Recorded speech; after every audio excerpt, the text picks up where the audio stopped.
자폐 성향이 있는 아들을 가르치던 특수교사를 아동학대 혐의로 신고한 웹툰 작가 주호민 사건이 여전히 뜨겁다.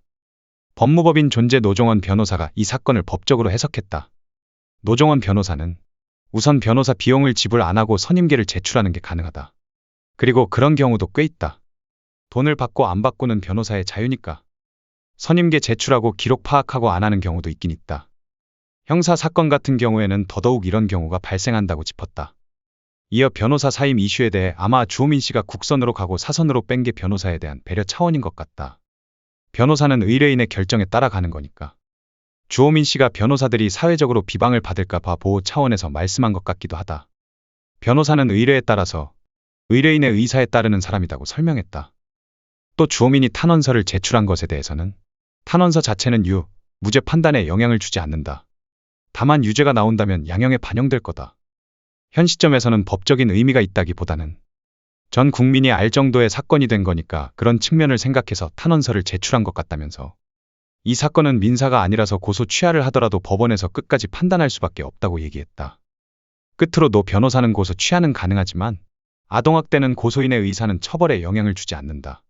유죄가 나온다면 양형에 영향을 줄 뿐 유죄를 무죄로 만들 수 있는 행동까지는 아니다. 다만 탄원서 제출은 주호민 씨가 반성하고 있다는 걸 알리고 싶은 이유가 컸을 것이라고 덧붙였다. 한편 주호민 사태에 등을 돌린 여론은 여전히 싸늘하다. 오히려 그의 이름과 행동을 조롱하는 듯한 신조어가 사용되고 있는 요즘이다. 지난달 주호민이 발달장애를 앓고 있는 자신의 아들을 학대한 혐의로 특수교사 A씨를 신고. A씨의 직위가 해제되고 재판이 진행 중이라는 사실이 알려진 뒤 교권 침해 이슈 등과 맞물리면서 주호민에 대한 비난 여론이 성난 파도와 같이 일어났다. 주호민은 첫 번째 입장문을 통해 지금 쏟아지는 부모가 교사를 달달 볶아 그 스트레스로 아동에게 짜증낸 것이라는 기사의 주장은 사실이 아니다. 정확하지 않은 사실로 본 사건의 논점이 흐려지는 게 안타깝다. 현재 관련 사안은 재판이 진행되고 있는 상황인 만큼 교사의 행위가 정당한 훈육이었는지 발달장애 아동에 대한 학대였는지 여부는 재판 결과가 나올 때까지 기다려주시면 감사하겠다고 밝혔다. 그럼에도 비난 여론이 들끓자 SNS 및 유튜브 댓글창을 닫은 주호민은 약 일주일 만에 2차 입장문을 통해 다른 선택지가 없는 현재의 제도가 개선됐으면 하는 바람과 함께 특수교사들에게 사과를 구했다. 그러나 정작 여론에서 요구하는 특수교사 A씨에 대한 사과는 없었고 대신 아내와 상의해 선처 탄원서를 제출하겠다고 밝혔다. 주호민의 상황은 점점 사면초가다. 임태의 경기도 교육감이 특수교사 A씨를 복직시키겠다고 밝혔고 학부모들의 탄원서와 동료 특수교사들의 인터뷰 등이 공개되면서 주호민 부부의 과한 대처가 선을 넘었다는 질타가 이어졌다. 주호민 사태로 인해 방송가도 피해를 입었고 그와 방송을 진행하는 지인들도 피해를 입었다. 침착맨 이말년은 이번 사건 자체를 안타깝게 본다. 일단은 차분하게 기다려주시면 감사하겠다. 제가 말을 할 수 있는 게 없다. 이렇게 말해도 저렇게 말해도 어떻게든 원래 의도와 상관없이 전달될까 봐 말이 조심스럽다면서도 이후 방송에서는 다음 방송을 아직 정한 건 아닌데 나중에 해야 될 것 같다. 왜냐하면 이제 그만하고 싶다.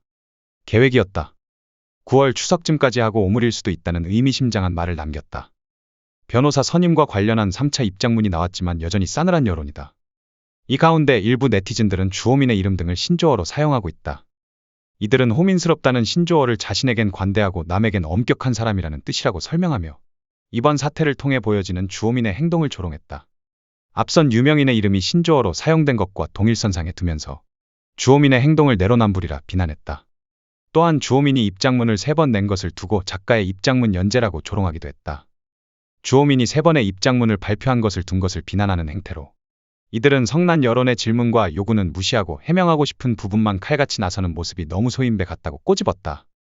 이 밖에도 3번째 입장문을 통해 밝힌 사선 변호사 사임계 제출 등과 관련해서는 동의를 하셨으니 변호사도 선임계를 제출했을 텐데 마치 변호사가 독단적으로 낸 것처럼 표현했다. 선임계를 냈다가 사임계를 낸 것이니 선임했다가 취소한 것이라고 지적했다. 주호민의 3차 입장문도 오히려 역풍을 맞은 셈이 됐다.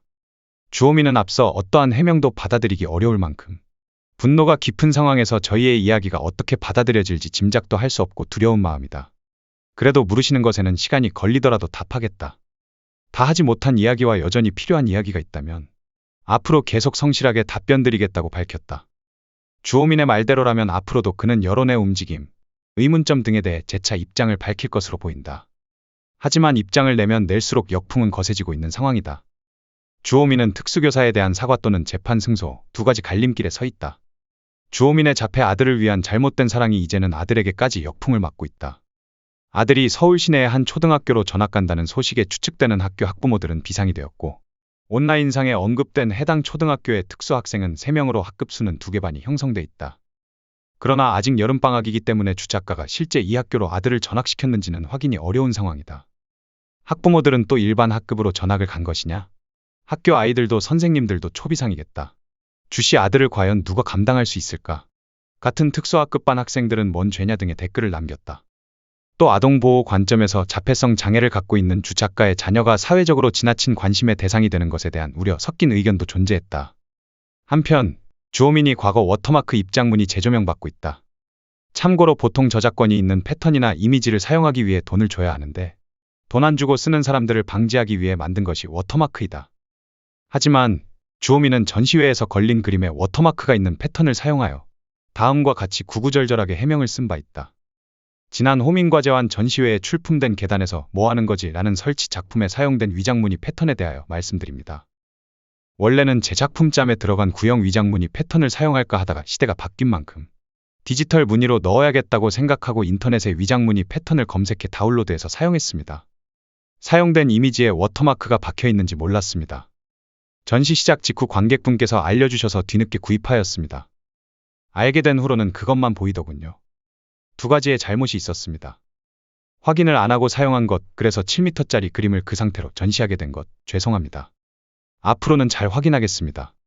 이런 곳에 사용하는 이미지는 구글에서 검색어 플러스 무료 이미지로 검색하는데, 해당 이미지가 검색되었고 별 생각 없이 우클릭해서 저장한 것입니다. 수많은 위장 패턴 중에서 원하는 패턴을 찾는데 집중해서 워터마크는 인지하지 못했습니다. 2달 동안 시립미술관에 워터마크가 박혀있는 초대형 그림을 전시하고 싶은 사람은 없습니다. 워터마크 발견 후 너무 부끄러웠지만 작품의 규모와 설치 형태상 수정할 수 없었습니다. 3층 높이의 대형 구조물이었습니다. 전시는 5월 18일에 시작되었고, 해당 이미지는 제보를 받은 5월 25일에 구매하였습니다. 이미지 사용료는 13,200원입니다. 해당 작품은 전시 후 폐기하였습니다. 하지만 주호민 해명문에 의문점이 있다. 분명 작업 들어갈 때 구글링 하다가 우연히 발견하게 돼서 실수로 워터마크 있는 사진을 가져오게 된 거라고 해명했다. 하지만 해명하기 1년 전인 2020년 6월 13일에 똑같은 군복 패턴으로 작업하였다. 출처도 123RF 워터마크도 똑같이 박혀 있다. 1년 전과 똑같은 군복 패턴을 우연히 구글 검색에서 긁어와서 실수로 워터마크 있는 줄도 모르고 사용했다고 한다. 아무리 급하게 작업해도 이미지 좀만 확대해보면 워터마크 박혀 있는 게 보일 텐데 그걸 그냥 썼다는 게 이해가 안 가는 상황이다. 이에 누리꾼들은 다음과 같이 비난일색이다. 암만 그래도 클라이언트 잡인데 대학생 PPT 만드는 것도 아니고, 프로로 일하는 이상 아무리 하찮고 작은 이미지라도 무조건 라이센스, 구입 금액부터 확인하고 다운로드 받는데 저런 초대형 전시물에 워터마크 떡하니 박혀 있다니 어처구니 없는 일이다. 대형 그림이라 잘 안 보이고 명도 채도 바꾸고 필터 입혔으니 괜찮다고 생각했을까? 원래 그냥 쓰던 건데 문제되니까 이번에만 실수한 거다, 이렇게 해명한 것이다. 마치 이번에만 녹음했었다는 것과 같다. 주호민의 해명문은 그때나 지금이나 자신의 행동에는 모두 이유가 있고 잘 아는 게 없다. 아주 지만 이유가 구구절절 난리가 났네. 호민한 거잖아 그냥. 13,200원 강조하는 것도 웃기네. 속마음엔 너네들이 나한테 화내는 건 고작 13,200원짜리 안 샀다고 나한테 뭐라고 하는 거야. 이해합니다. 워터마크를 적용해 저작권 침해를 막으려던 제도의 문제겠지요. 주호민 같은 사람은 사회에서 진짜 조심해야 한다. 상황 따라 말 바꿔대는데 대부분의 사람들은 이런 사람 쿨하게 넘어가 준다. 사회관계에 있어서 사이가 멀어지는 걸 꺼려하기 때문에, 둥글둥글이 좋기 때문에. 다만 진실을 알고 정확한 걸 아는 사람들은 이런 부류와 붙으려면 상황 따라 말 바꾸기 좋게 애매한 워딩을 교묘하게 활용한다는 걸 알아야 한다. 머릿속에는 내가 이렇게 말하는 걸 얘는 팩트를 모르겠지?